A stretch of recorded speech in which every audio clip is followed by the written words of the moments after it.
Good evening from Groovy Eggs Farm.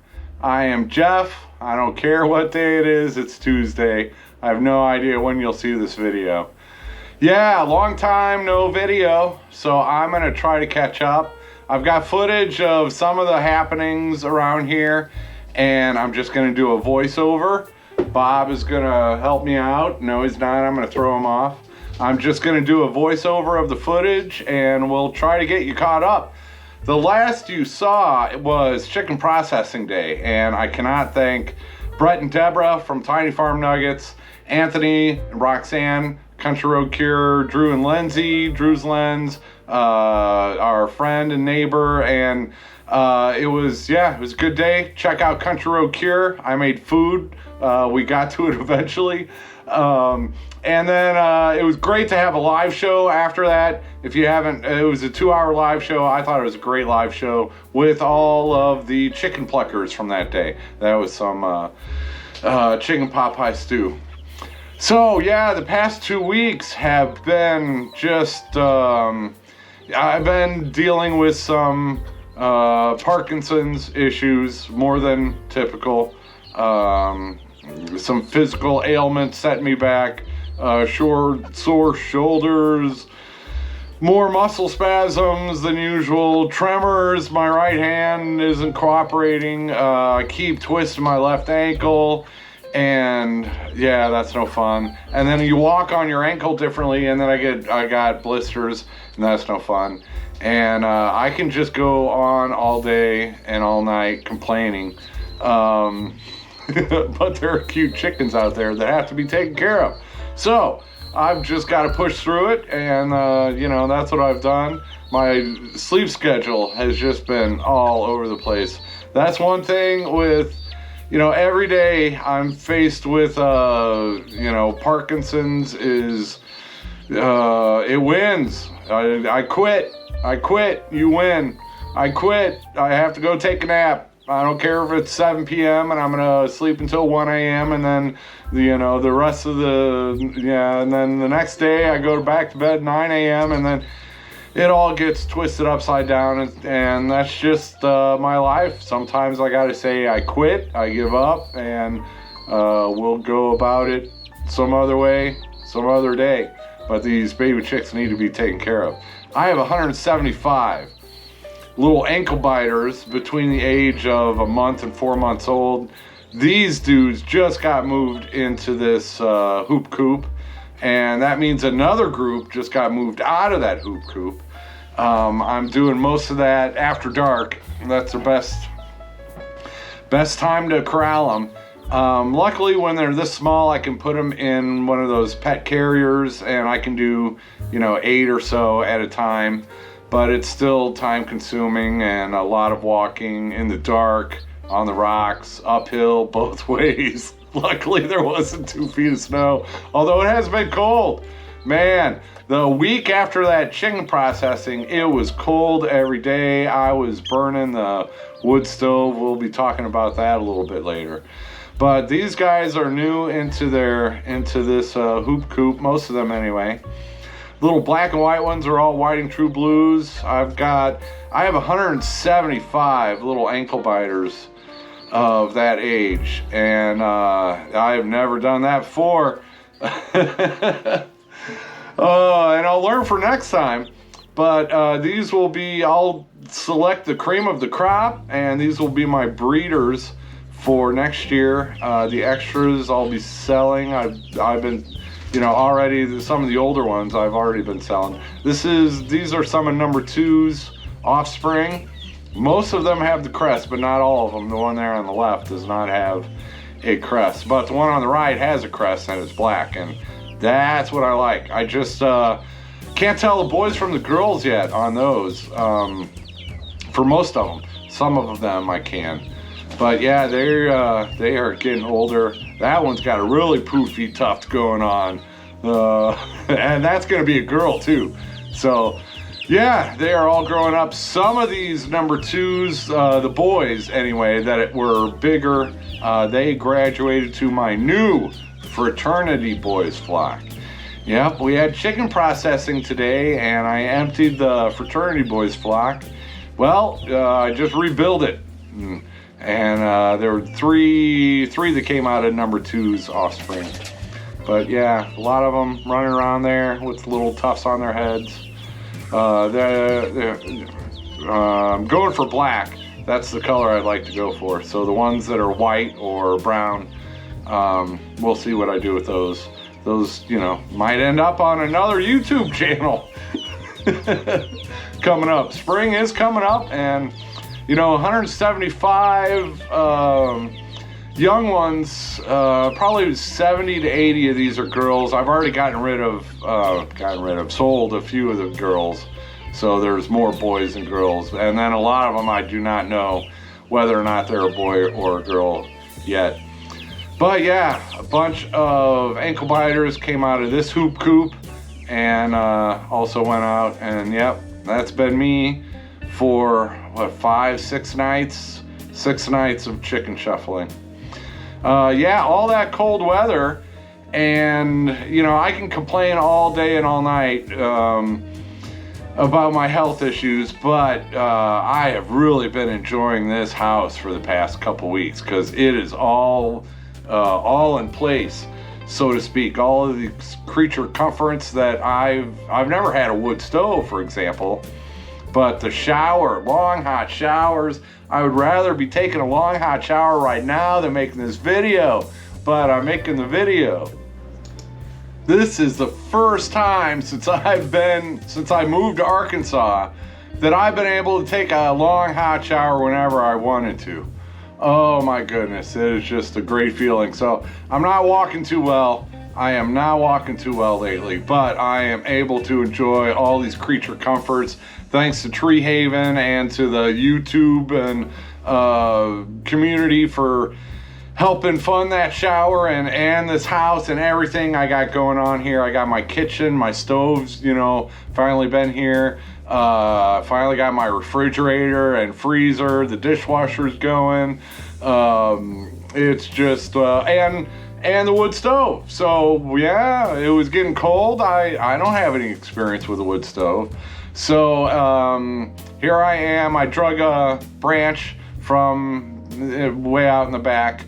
It's great for starting fires in the wood stove. So it's just time consuming though. And it's just, while I'm enjoying these creature comforts, I don't have time for videos. Especially, yeah. So this is probably 4 days worth of kindling. And there's more on that branch that I can take off. So, yeah, I've just loading them in a box for now. I do have bigger plastic tubs that I'll empty that I can use in the future for hauling wood. But I don't plan on using that wood stove, for my only source of heat. In fact, I think I'm gonna, if it's only gonna get a high of like 45 degrees and it's gonna freeze overnight, then I'll probably use a wood stove. But like today, it hit 70 degrees today. It's 45 outside right now, so I'm not gonna use a wood stove on nights like this. But when it's gonna get cold and freezing overnight, then the wood stove it's been kind of fun trying to learn it. How big of a fire do you start off with? How long do the logs last? What type of wood and how long does it last? And yeah, so it's kind of been fun. I've had to open the doors and windows a few times. I've had it up to 90 degrees in here, but it's all a learning process. And I think I got it down by the end of 6 days in a row. And I didn't keep it going all day and all night. I would, when I was done with my chores, or right before I put the chickens to bed, 4 or 5 o'clock, I'd start up the fire, and then I'd keep it going until I went to bed. But you can't keep that thing going all night. I haven't figured that out anyway. But yeah, it's nice to have. It really is a luxury. It's fun having it. And the cats. Oh, I think the cats are going to be begging me they love that wood stove. You're going to be seeing a lot of that here in a second. But yeah, it's a learning curve. but it'll keep it, you know, it was 22 out the other night. It was 75 in here with just a couple logs going most of the night. And yeah, lot to learn about the airflow and, you know, how much you start off with 2 logs or 3 logs. And once you get it going though, you can, some of the hardwood, like the elm, I think it's the elm, but a good 40-45 minutes, and then you throw another log on the fire. There we go. They've discovered the heat, and now all 3 of them have discovered the heat. I did do a short, but yeah, it doesn't matter. I put that blanket there. I don't want to get it too close and start a fire, but these cats are, yeah, they're a little bit nuts. And then by the end of the night, you really got some heat going and some nice hot coals, and the cats aren't quite so close, but they are still enjoying it. So yeah, I've enjoyed it. And all right, more chicken shuffling, night after night. I'd take a night off here and there. But here we go again with the creature comforts. I can complain all I want, but I'm really enjoying this house the past few weeks. There's my electric kettle, and you know, I can come in. It was, you know, below freezing some of the nights when I was out there shuffling chickens around. And it's nice to come in and have a hot cup of tea. Warmed up some milk and finished off the hot chocolate that we had for the chicken processing. And yeah, so it's good to have the creature comforts, and I really have been enjoying them, and I'm very thankful. I just have not been walking well, so Thanksgiving was rained all day anyway, so it was a good day of rest for me. Get my left leg and calf and ankle and foot and blisters and everything going wrong at once. And yeah, enjoying the kitchen, man. Enjoying the kitchen. Yeah, those are frozen biscuits. I will get back to making my own biscuits someday, but yeah, it is nice just throwing something together quick, because I don't want to be standing in front of the stove for half an hour. So, you know, little ham, egg, and cheese biscuit? Sure, we can do that. It's been nice having the kitchen. I've got some fettuccine Alfredo and with Parmesan crusted chicken. That's coming up. So, all right, yeah, and then a bunch of the chicks from the one hoop coop went out and they were dispersed into the flocks. So I left them in the flock for a couple days. It rained all day anyway. And so some of these are just now getting their own freedom. That's number 2 legacy flock. That black and white speckled one is in Ancona. The one on the left there, that's one of the green eggers, olive eggers. And they have just started laying too. Not all of them are laying an olive, a dark enough green to be considered olive, but all of them are laying definitely a green egg. And there's one of number 2's offspring, and her grandson there. He's the main dude. And then here's the new fraternity boys flock. I got 23 boys. Well, and they are boys. They're not men yet. None of these are men yet. But they will be growing up together, and there will be another chicken processing day. Probably, you know, February, March. We'll see what happens. And there will be more of as the younger ones, as I can determine the males and the females, there'll be more males going in the new fraternity boys flock. So it'll probably be up over 30, probably 40 of various ages. I'll probably end up splitting it into 2 at some point. And then these are my keepers. That's black copper Marans. There are 3 black copper Marans, a Welsomer, and a white and true blue in there, and I'm going to be merging them with fraternity boys flock. I should be doing that now. Yeah, I'll do it tomorrow night. And then, yeah, another group of, these are white and true blues, the duckwings. Another group went into this flock. So they moved out, and there's one of the little ones at the bowl there.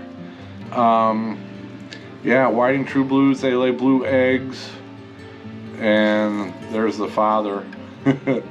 But yeah, he is the man. He is the man. He has a bunch of little kids running around. And the one thing about the white and true blues is when you get them from Murray McMurray Hatchery, you can get any feather color. They all lay blue eggs, but they can be white or black or brown or blue, or duckwing is what you see there with the black and white and some bronze on the chest. That's called duckwing.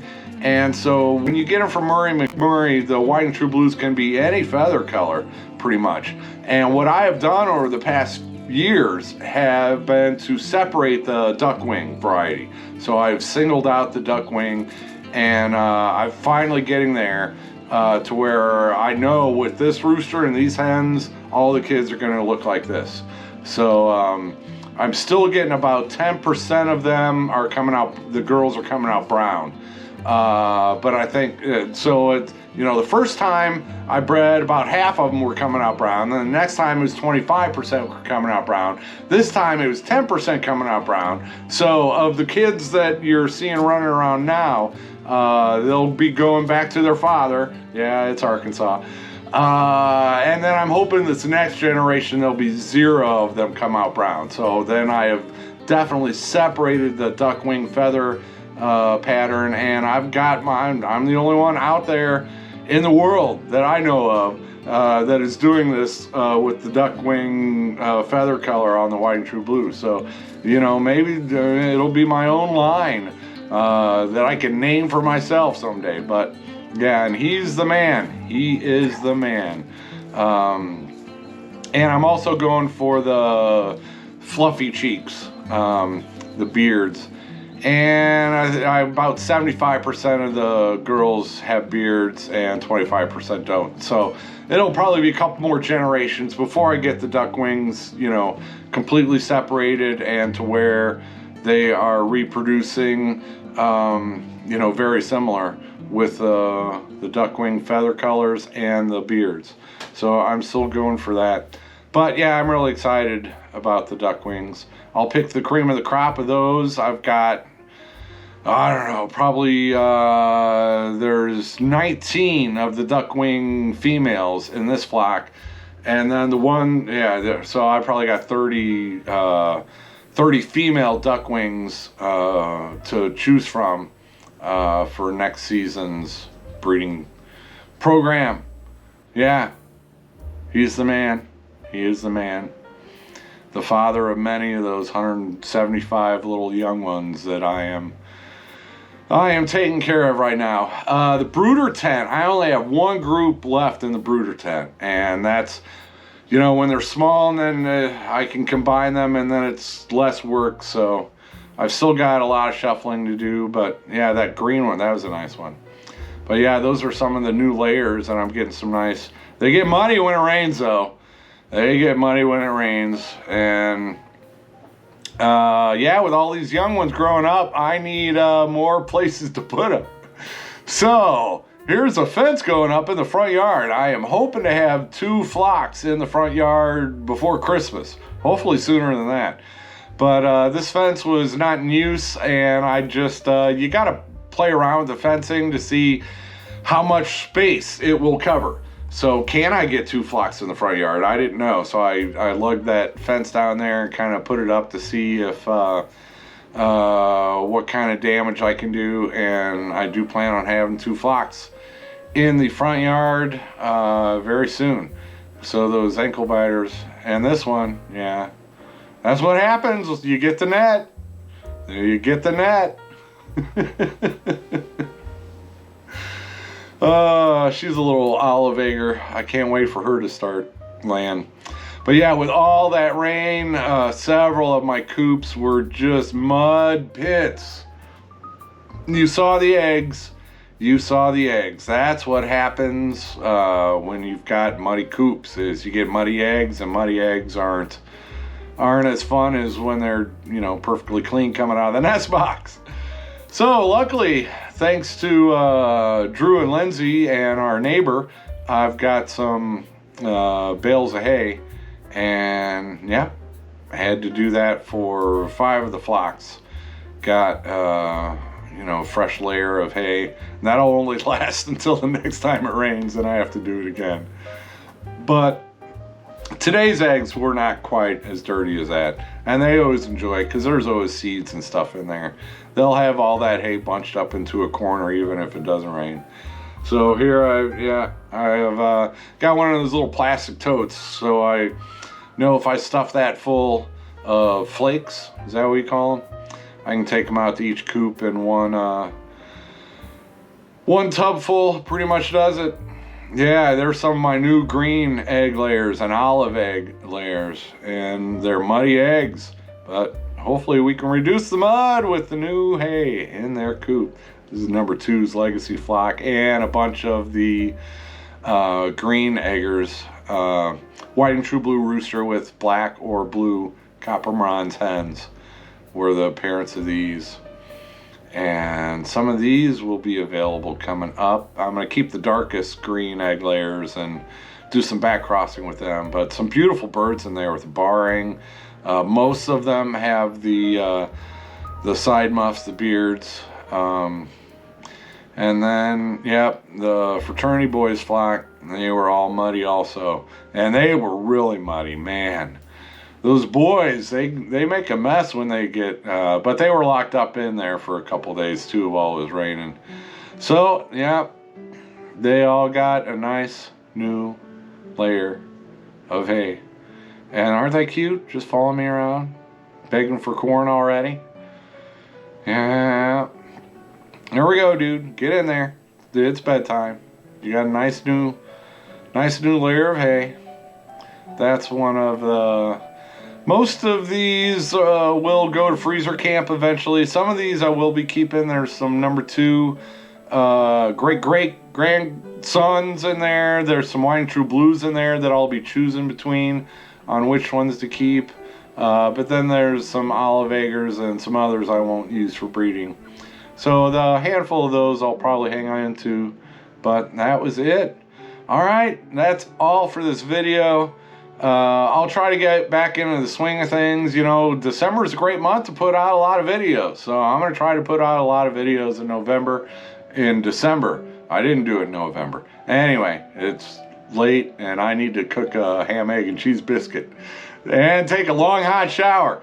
Thank you so much. Thank you so much for all of these creature comforts and this great house and these great opportunities that I have.